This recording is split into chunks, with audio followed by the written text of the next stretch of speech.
Hey,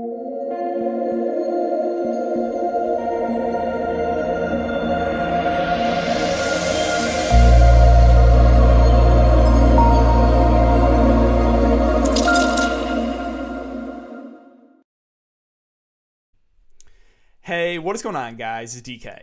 Back at you with another video here, dreading the 9-game NBA main slate on Sunday. Before I get into the video, if you guys are new to the channel, my name's DK. I make daily videos breaking down NBA, NFL, PGA, and esports, daily fantasy sports slates. Guys, I want to thank you again for the continued support. It is greatly appreciated. Closing in right now on 7,000 subscribers on YouTube, which is just crazy to think about. If you do enjoy this content, would really appreciate if you leave a like button on the video, subscribe to the channel if you haven't already, and hit the notification bell so you know when to upload videos, you know when to go live. Also, if you have friends that play DFS and you enjoy the content, just spread the word. That would be greatly appreciated. If you guys cannot watch these videos, I do upload an Apple Podcast. I'll have a link down below. Also, if you guys are interested in signing up for premium content, link down below. I offer it on patreon.com. I offer a few different packages. If you guys are interested in signing up, you can check them out. And then finally, I want to thank Prize Picks for sponsoring the show. If you guys are not familiar with Prize Picks, it's the site where you can bet on player props. They don't have anything out for NBA yet, but that's because I'm making this at like 10:30 at night. They have NFL already posted. But yeah, you can bet, again, player props, over-unders. So say you're really confident in Travis Kelce, you can take the over on 19.5 fantasy points. But yeah, if you guys are interested in signing up, you can use the code DKDFS. That's DKDFS, all one word, also link down below. But yeah, with that all out of the way, let's jump in the video. So before we talk about players and their prices for this 9-game slate, let's take a look back at my lineup here from Saturday's slate. So Saturday, this is my final lineup. George Hill, James Harden, Daniel House, Al Horford, Christian Wood, Van Fleet, Domantas Sabonis, and Sterling Brown. So, I was hammering down in the Patreon stream, even in the free live stream as well, that the OKC guys are underpriced and to load up on Houston because they're shorthanded. So that's kind of what I did. Played George Hill and Horford. I was also really high in Darius Bazley, who crushed at somewhat low ownership. Now, Horford was somewhat disappointing, but I don't necessarily think that was a bad play. Did play under 30 minutes, which is a little bit disappointing, which does make him a little riskier moving forward. But Al Horford is still a great point per minute guy when he's playing the center. Just had a bad shooting night. Only had 3 real-life points, 13 boards, 3 assists, a block. So got a little bit unlucky there. But yeah, George Hill crushed at, he was 50% owned in this $100 single entry, but he was like 30-ish% owned in the lower dollar stuff. I was pretty high in him. And then again, Bazley had a really good game. And yeah, I just basically paired him with 4 guys from Houston, that being Harden, House, Wood, and Sterling Brown. I used Sterling Brown off the bench just because I honestly couldn't afford David Nwaba because I used Fred VanVleet as a guard. And Sabonis always coming through for us guys. 55 fantasy points, and he fouled out. He fouled out in the fourth quarter. He could have got even more. So that's it for the lineup. Looking decent at the moment. We'll see how the Houston-Portland game ends up. But yeah, that's really the look back for me, guys. Hope you guys had a great night as well. A little bit unfortunate that the Detroit-Cleveland game went to double overtime. Might hold me back from big money just because obviously you need some exposure to that game if any game goes to double overtime. But yeah, that's really the look back for me, guys. So let's take a look at these Vegas odds for this 9-game slate. So Dallas Clippers, this game's not included on the main slate. We have Nets, we have Hornets, the 226 over under. The Nets are 8.5-point favorites. Magic Wizards, looks like it just got took off the board, but 228 over under. This was a pretty high-scoring game. Honestly, they just played tonight. Wizards are 1-point favorite. Got to monitor news with Westbrook Bertans. They said they're going to rest in back-to-backs. They played tonight, so we'll see if they do rest. Obviously, guys like Brad Beal, potentially some other value plays there for Washington would become more viable. Spurs, Pelicans, this one looks pretty good. 228 over under. Pelicans are 5-point favorites. Both teams that play pretty fast, not a lot of defense. Bucks, Knicks, a 223 over under. Bucks are 11.5-point favorites. Obviously, some blowout risk in that one. 76ers, Cavs, a 217 over under. 76ers are 6-point favorites. We have Celtics, Pacers, a 220.5 over under. Celtics are 3.5-point favorites. Warriors, Bulls. I think this one is very interesting. 227 over under. Two pretty bad teams, but neither team plays defense. So this one, I think, is pretty interesting for stacking purposes. Golden State, 2-point favorites. Suns, Kings, they're playing right now, currently just starting 226 over under. The Suns are 3.5-point favorites. And Minnesota and the Lakers, 226 over under. Lakers are currently 11.5-point favorites. Some blowout risk in that one. AD is questionable. Obviously, got to monitor that news. But all right, that's all out of the way for Vegas odds. So let's start with center. And Giannis is power forward center eligible, 10.5K, always in play. It's just same thing I said about Christmas. Like, there is a decent chance this game does not stay close. Knicks are not a good team. So Giannis, for that reason alone, just makes him a GBP play. Now, Anthony Davis, got to monitor this. He's questionable. Him and LeBron played about 30 minutes the last game. It did blow out at the end, but they're not playing like the 38 minutes kind of like they were last season. We'll see if that trend continues, but if he does end up missing, then guys like LeBron looks like a really solid spend up, and then guys like Schroeder, Montrezl Harrell become two of the better plays in the mid-range as well. So got to monitor that piece of news there with Anthony Davis. If he does play, I think he's a decent option at the top. Embiid at 9.8K, kind of the same thing I'll say about Giannis. Love the spot here. It's just, can Cleveland keep this game close? Embiid should be able to crush. He always seems to have Andre Drummond's number, so I like Embiid a lot at the top as well. Towns at 9.6, not as excited about the matchup there against the Lakers. I probably prefer Embiid for a little bit more. Drummond at 8.6, he had I think he finished like 5 of 18 shooting, or he was like 5 of 18 at one point. I don't know what he finished with, but played a little bit more minutes tonight. The matchup against Embiid, I'm always worried playing centers against Embiid just because the foul trouble risk. I'm probably not going to do it. Now, Sabonis at 8.4, the price went down. He's had over 50 fantasy points in the first couple games this season. And, again, he fouled out tonight. Could have had more. So, sure, the matchup against Boston may not be the best, but 8.4K, I just think this is too cheap. Sabonis, if he continues this level of production, he could be a 10K player this season. He has just been so consistent. Stuff in the stat sheet. Again, offense just runs through him. So I do like Sabonis at 8.4. Vucevic at 8.3, the price dropped. He was, 9-1 that last slate. Now he's 8.3 in a great match against Washington. I actually like him a good amount, too, at that price. Zion's at 8.2. Both, this game looks pretty appealing. Neither team plays a ton of defense. I think he's a decent option. I probably would prefer Vooch and Sabonis, but Zion had a big game on Christmas. I think he's certainly in the mix. Randall at 7.7, he's probably the one guy from New York I would have some interest in. And if I was going to play Giannis, I probably would run it back with a guy like Randall, just because if the Knicks are going to stay in this game, probably going to be because of a big game from Julius Randle. DeAndre Ayton, the price dropped in him to 7.4. I think he was 8.1 the last slate. Curious to see how he plays tonight. I think he's a little bit underpriced. A guy like Larry Nance, no interest if Kevin Love plays again. Aldridge, I'll probably pass on. Wiseman at 6.6, it's a little pricey. They're not playing him huge minutes. So more of a contrarian play for me. Let's see. Other options here at center. Again, Montrezl Harrell looks decent at the moment, but if AD gets ruled out, he looks like one of the best plays in the slate. Steven Adams is always a viable cash game play. He's not going to have huge upside, but usually gets, somewhere between 25 to 35 fantasy points. Decent play, more of a cash game play for me. Now, PJ Washington got some more minutes with Cody Zeller out. He played some more small ball 5, which is good to see. Matchup's decent against Brooklyn, so I think he's a viable play, kind of in the mid-range there. Other options, Wendell Carter Jr. is fine at 5K. I probably prefer the guards for Chicago, but I think he's an okay play there at that price.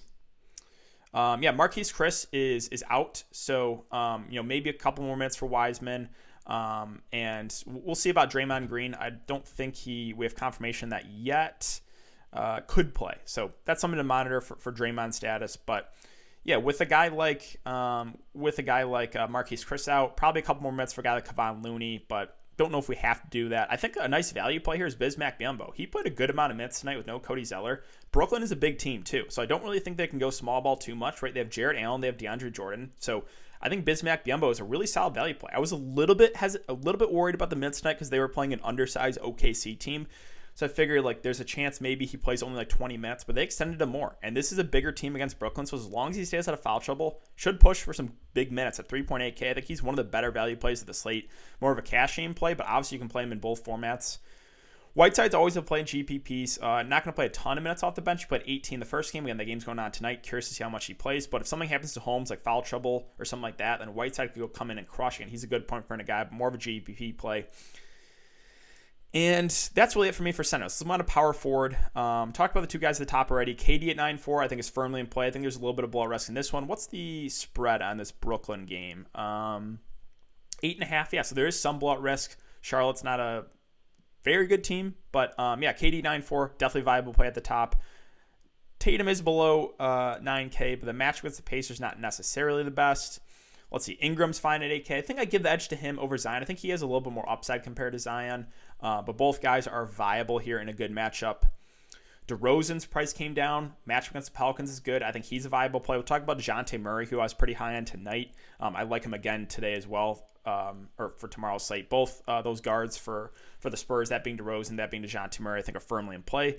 I like the all three of the main Charlotte guys just because you know where the offense is coming from. With Hayward, with Rozier, with Devontae Graham, all kind of priced in this 7K range. It's a good matchup. If they're going to stay in it, probably going to see at least a big game from at least one of them. So, yeah, those guys are definitely viable here. Aaron Gordon, they're taking it easy on his minutes, so I can't go there yet. Other options, again, they limited Kevin Love's minutes. Draymond Green, I'm going to pass on for now, even if he plays. I assume he's going to be limited. Now, if we get news he's full go, no limitations, then I actually like him at that price. But at the moment, I'm going to pass unless we get confirmation there. Other options at power forward, again, we mentioned PJ Washington. I think is a viable play more at the small ball 5. Bobby Portis, if you think this game blows out, I think he's an interesting GPP play. He played 26 minutes in that blowout last game, so he would be someone that would probably get extended a little bit if that game does not stay close. Other options, I think that's really it for power forward. So let's move on to small forward. Again, LeBron at the top is a fine play at the moment. Good matchup, some blowout risk. If AD gets ruled out, I think he's one of the better spend-ups of the slate. Chris Middleton's had a really good start to the year. He had 31, 5, 4, and 2 steals against the Warriors. He's been on fire, been shooting the ball really well. Price is coming up to 8K, though, and again, some risk with the blowout. But, if this game does stay close, I think one of Middleton or Giannis will crush. I think the price on Jaylen Brown is a little bit too cheap, in my opinion. Matchup, not necessarily the best against the Pacers, but, again, this Boston team is not the same as last year, right? There's no Kemba Walker. Gordon Hayward's out of town, too. So the offense is running through Brown and Tatum. Not a ton of other great offensive pieces in this lineup. So Brown at that price, I think makes for a decent play.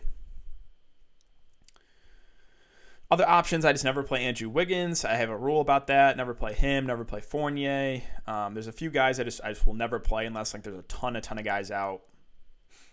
Otto Porter, actually, I kind of like as a GPP play. I like him better coming off the bench, too. It's a great match against Golden State. I think he is a sneaky play there for GPPs. I would rather have him than Williams. I just think Otto Porter is just the better offensive player at this point in his career. Let's see. Other options. Okoro's at 4-5. You can look to him for value. He did absolutely nothing, though, in big minutes tonight. So, a guy like Troy Brown Jr., possibly at 4. I want to see what Washington does with the starting lineup. If Westbrook and Bertans are out, do they move a guy like Ish Smith in the starting lineup? Does Troy Brown start? We'll see. So, possible value here, again, if Westbrook and Bertans are ruled out. But that's really it for small forwards. So let's move on to shooting guard. Let's go to the top. Booker at 9.5. Again, feels a little pricey. More of a contrarian play. Now, Brad Beal at 8.9. I like him, especially if Westbrook is out. If Westbrook's out, I think he's one of the better spend-ups of the slate just because you know where the offense is coming from. It's Bradley Beal. Sorry, one sec. Sorry about that, guys. So, yeah, I do like Beal, especially if Westbrook's out. Now, Zach LaVine, I know it's kind of gross. I know Chicago, Golden State have been terrible this year, but this game should stay close. Two bad teams playing against each other. Not a lot of defense. He's priced under 8K. I like LaVine. I like Kobe White. I think they're underpriced. We'll talk about Steph, who I like a good amount, too. You can definitely run a game stack here.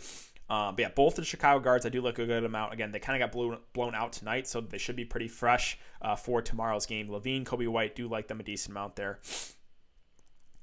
Other options like Sexton kind of got there in garbage or in double overtime because of the overtime. I think he's a fair play, but I probably prefer other prices or other players in the similar prices. Again, Rozier, Devontae Graham, Gordon Hayward, all three firmly in play in a decent matchup. If they're going to stay in this game, probably at least one of them will have a big game. Again, mentioned Kobe White. I like him. I like Zach LaVine. This game should stay close. And Chicago, the offense runs to the two guards. So I know Chicago has been super, super disappointing first couple games this year, but this game should stay competitive. LeVert is a viable play off the bench. GPPs, though, only for me at 6.5. Again, Schroeder at 6.1 I think is a good play right now. He'd be a great play if Anthony Davis is ruled out, so got to monitor that news. Other options like Bledsoe's okay. He was a chalk bust on Christmas, but still got decent minutes. Just shot the ball terribly. Decent matchup. I think he's definitely a viable play in the mid-range. Don't mind Dinwiddie either. 5.5 should play minutes about 30 or so if the game does stay competitive. Other options, Lonnie Walker's been playing decent. He's been getting good minutes. Matchup is solid, and he's priced at 5K. I think he's a decent play in the mid-range. Other options, that's probably it for me. Yeah, I don't think I would really get to any of these other value options. Let's finish up with point guard today, guys. So, mentioned LeBron and Westbrook. Got to monitor this. I don't think he'll play. We'll see. If he does play, obviously that's a hit to Beal. If he is out, I think Beal's one of the better spend-ups. I really like Steph Curry at 9.3K. Back-to-back games, Golden State's got blown out. This game should stay competitive. We should see 35 or so minutes from Steph Curry. Matchup's great against Chicago. Price 9.3. I think it's very fair. I really, really like Steph. I think a big game is coming from him in this type of matchup. So, like him, I like Kyrie at 9-1. You've seen what he's done last couple of games. He's been on fire, especially in that revenge game narrative, one for 37 real-life points. I think he's firmly in play at the top. Fox, price could come down a bit. I still think more of a contrarian play, though. Brogdon at 7.3, I think is a decent option. Again, more of a cash game play. Has a decently high floor because he'll have the ball in his hands a ton. Other options, again, mentioned Rozier, mentioned Hayward, Devontae Graham 2 at 6.5. I think best like point per dollar play is probably Graham because he's the cheapest of the bunch, but all three firmly in play. And DeJounte Murray's 6.8K. The price is slowly coming up. I've been really high in him first couple nights. I'm still pretty high in him. No Derek White. He stuffs the stat sheet. Plus, like, great matchup, and he should get over 30 minutes. So I do like DeJounte Murray once again. Him to Rosen, I think, are underpriced for the San Antonio Spurs. Other options. Fultz is a fine play at 6K. Should play about 30 minutes in a good matchup. Darius Garland has actually been playing really well. Again, got helped out, obviously, because of the double overtime, but 2 really solid games. Does he continue this level of production? I don't know. So if you want to ride the hot streak, fine, but he does have a somewhat low floor. A little weary about him, but again, you can't deny what he's been doing. He's been playing really well. Now, Ish Smith at 5.7. DraftKings did a good job pricing him up. Like, if Westbrook's out, you can look to him if he starts, but 5.7 feels about right for him. Let's see. In the Knicks, I don't really trust anyone besides Julius Randle. Other options, point guard Jeff Teague's the Grinch after completely busting my lineup on Christmas. He'll probably have a good game tomorrow just to really tilt me.